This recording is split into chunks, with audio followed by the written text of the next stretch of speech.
Okay, today we're making the best ever chocolate macarons, and I am not exaggerating when I say that. These luxurious, delicate French macarons have the most beautiful crisp shells with a soft, chewy interior and are filled with a rich, decadent chocolate ganache that just melts in your mouth. And don't worry, I'll be sharing all my tips and tricks for making perfect macarons along the way. So to start off, we're going to be making our chocolate ganache because it needs a bit of time to set and thicken up. It's super easy to make. You want to start off by roughly chopping up 170 grams or 1 cup of dark or semi-sweet chocolate. I like to use 50% dark chocolate. Once that's done, place that into a deep jug or bowl and set that aside for now. Next, over a stove top, you want to heat up 150 grams or 2/3 of a cup of heavy cream until it starts to gently bubble around the edges. You want to keep a close eye on it because you don't want it to boil over or burn. Once ready, you want to pour it over the dark chocolate we chopped up earlier, along with 1 tablespoon of unsalted butter, a 1/4 teaspoon of vanilla, and a good pinch of salt. And then you just want to let that sit for 5 minutes without touching it. Now you may be tempted to start mixing it a little bit earlier than you're supposed to, but trust me, just be patient and let it sit, and I promise you will end up with a beautiful, beautiful ganache. Now 5 minutes later, you want to use a hand whiz or small whisk to combine everything together. I prefer to use a hand whiz because it helps to ensure everything is mixed really well and you're less likely to end up with a grainy ganache once the ganache is set. Now you should end up with this beautiful silky mixture like this. And now to help this cool a little bit faster, I like to pour it into a shallow dish. Now to prevent a skin from forming as it cools, you want to cover the top with some cling wrap so that the cling wrap is touching the top of the ganache. And then you just want to set it aside at room temperature to thicken up. This will take a few hours, so you can make it the day beforehand as well if you prefer. Next, we're going to make our macaron shells. So to start off, you want to prepare your baking trays. So all you have to do is line 2 large baking trays with parchment paper, making sure the parchment paper is nice and flat and doesn't hang over the edges. Now to pipe the macarons, you can either eyeball it or use a template, which is what I'm going to be using. So I'm just using 2-inch templates. You can download and print these from my blog at cakesbymk.com. And I'm just placing them under the parchment paper so that it's all ready for piping later on. Now you just want to pop these trays aside for now, and next we're going to be making the batter for our macaron shells. Now before you start on the macaron batter, you have to have one of these, a digital kitchen scale. Precision is so important when it comes to making macarons, so one of my top tips for getting perfect macarons is to use a kitchen scale for the main ingredients that are used in the batter. So first we need 100 grams of room temperature egg whites, which is the whites from about 3 large eggs. So I'm just starting off by separating the yolks and whites from 3 eggs, and then I'm weighing the egg whites to make sure that I have the exact amount that I want. Now you just want to pop your egg whites aside for now, and next we're going to combine 140 grams or 1.5 cups of almond flour, 120 grams or 1 cup of powdered sugar, and 13 grams or 2 tablespoons of cocoa powder. I like to use Dutch processed cocoa powder for a deeper color. Now I have added my dry ingredients to a food processor because I'm just going to process them ever so slightly just to make sure that they're well combined and nice and fine. The finer your dry ingredients, the smoother the tops of your macarons will be. This step is optional, but I do recommend doing it if you have a food processor. So you just want to process the dry ingredients for about 5 seconds, give it a mix, and then about another 5 seconds. You don't want to over process it, otherwise you'll start to release the oil from the almonds, which we don't want.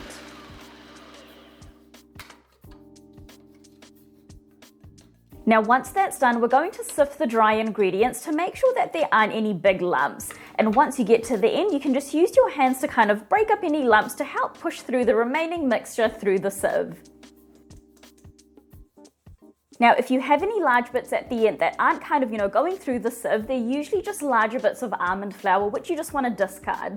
Now, just make sure that, you're not discarding too much. So if there's more than kind of half a teaspoon that you're discarding, then you do want to add a little bit more almond flour back into your dry ingredients just to make sure that, you're not taking too much of the almond flour out. Now, just set the dry ingredients aside for now, and next we're going to make our meringue. So grab your egg whites from earlier, and you want to make sure you have them in a large bowl and add in a 1/4 teaspoon of salt. Salt is going to help prevent you from over whipping your meringue, and it's also going to add a bit of flavor. And then using a hand or stand mixer, mix on a medium speed for about 30 seconds until the eggs become foamy. If you use a stand mixer, then you want to make sure you use the whisk attachment. Now once the eggs are foamy, you want to begin gradually adding in 100 grams or half a cup of white granulated sugar. You want to add about a tablespoon at a time, mixing really well in between each addition. Now once all the sugar is added in, you just want to keep mixing on a medium speed until you reach stiff peaks, which should take about 5 to 7 minutes depending on the strength and size of your mixer. Now the texture of the meringue is super important when making macarons, so you want to make sure you're not under or over mixing your meringue. You want to make sure you have nice stiff peaks so that we have a nice strong meringue, because the meringue is what provides structure to the macarons. So you know the meringue is ready when it becomes thick and glossy, holds its shape and leaves really visible tracks while mixing. You should be able to lift the meringue up and the peaks shouldn't fold over. Instead, they should stay upright and straight. Now once your meringue is done, this is the time to add in any extra flavorings or gel colors. Now for our chocolate macarons, I'm only adding in half a teaspoon of vanilla and no gel color, because the color will come from the cocoa powder in the batter. And then you just want to mix that in on a low speed until it's well combined. Now the next step is one of the most crucial steps when it comes to making macarons, and that is combining the dry ingredients with our meringue, also known as the macaronage. Now you just want to get as much of the meringue off of your attachments, and then next you want to add in half of your dry ingredients into the meringue, and then using a spatula, gently fold the mixture in a J motion, scraping the sides of the bowl and cutting through the middle of the batter. Now once the first half of the dry ingredients are almost mixed in, add in the remaining dry ingredients and continue to fold in that same J motion. Now once everything is combined, you want to start pushing out some of those large air bubbles by using your spatula to press the batter up against the sides of the bowl. As you continue to mix and scrape, you're going to notice the batter become thinner. Now what we want is a thick and flowy batter that doesn't break easily. You want to be careful not to over or under mix it, so keep checking the consistency of the batter. Now a helpful way to check if it's done is by lifting the batter with your spatula and slowly creating a figure 8 with it. If you can make the figure 8 without the batter breaking, then it's ready. If the batter breaks before you're able to create that figure 8, then you need to mix a little more. Now another thing to check is if the batter slowly sinks back into itself. You want it to move for about 10 to 15 seconds before it stops sinking back into itself. And if it's not sinking back into itself at all, then you need to mix more, or if it sinks into itself too quickly, then it means that the batter is unfortunately overmixed. Okay, so our batter is looking good, and now you just want to transfer this to a piping bag with a 1A large round piping tip on it. Now because macaron batter is a little runny, the easiest way to do this is to twist the bottom of your piping bag with the piping tip on it, and then place it into a large glass or jug. Fold the top of the piping bag over the edge and then fill in the middle with the batter. Once that's done, you want to lift the piping bag out, twist the top, and then slowly push the batter towards the opening, and then you are ready to pipe. Now when piping macarons, you want to make sure that you're piping perpendicular to the tray so that you have a nice even macaron.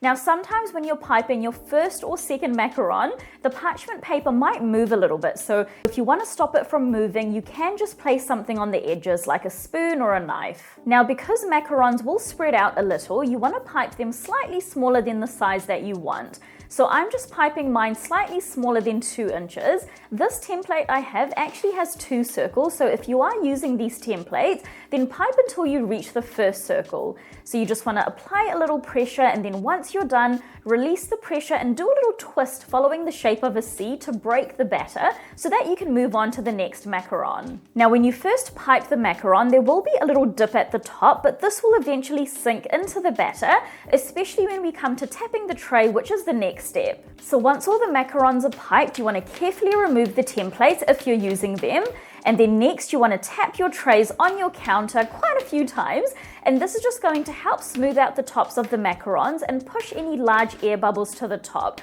which you can then go ahead and pop with a toothpick or knife. So once you've popped those large air bubbles, there will be a little hole, so just kind of move a little of the surrounding batter around to fill in that hole. Now that is the hard part done, and now you want to let your macarons dry out for about 30 minutes to an hour. What you want is a little skin to develop on the top of the macaron so that when you touch them, no batter sticks to your finger. Now this drying out time is the most crucial step if you want to make sure that you have those signature little feet on the bottom of your macarons. By allowing the skin to develop over the tops of the macarons, it means that while the macarons bake, the air is going to escape through the bottom of the macarons, which is what causes those little feet to develop. If you end up with cracked tops after you've baked your macarons, it means that you didn't give your macarons enough time to kind of develop that skin. Now about 20 minutes into the macarons drying, this is the time to preheat your oven to 300F or 150C. So about 45 minutes later, the tops of my macarons have formed a skin, so we are ready to bake. Now for consistent baking, only bake one tray at a time in the middle rack of your oven, and you want to bake at 300F or 150C for 18 to 20 minutes. If you're making smaller macarons, then the cook time will be slightly shorter. Now to check if the macarons are done, you want to gently move the tops, and if they wiggle around a little, then they need a little bit more baking time. I would check every minute or so after that 18-minute mark. Now once you wiggle the top and they don't move, then they're ready. So my macarons are all done now. They have those cute little feet on the bottoms, and now you just want to let these completely cool before carefully peeling them away from the parchment paper. Ideally, they should peel away easily with little to no residue left behind.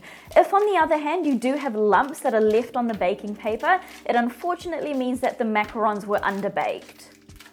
Now next I'm just going to flip over half of my macarons, and we are going to be filling them with our beautiful ganache, which should be a nice thick pipeable consistency at this point. It should look something like this. If it is still a little thin, then it just means that it needs a little bit more time to set. So I'm just popping my ganache into a piping bag with a 1A large round piping tip on it, the same one that I used to pipe the macarons, and then I'm going to get a macaron shell, pipe a little dollop of ganache in the middle. Don't pipe too much, you want to have some space on the edges of the macaron shell, and then get another shell and gently push down on the ganache, and this will spread the ganache out to the edges, and then that is one macaron all done. And now I'm just going to do the exact same thing with the remaining macarons.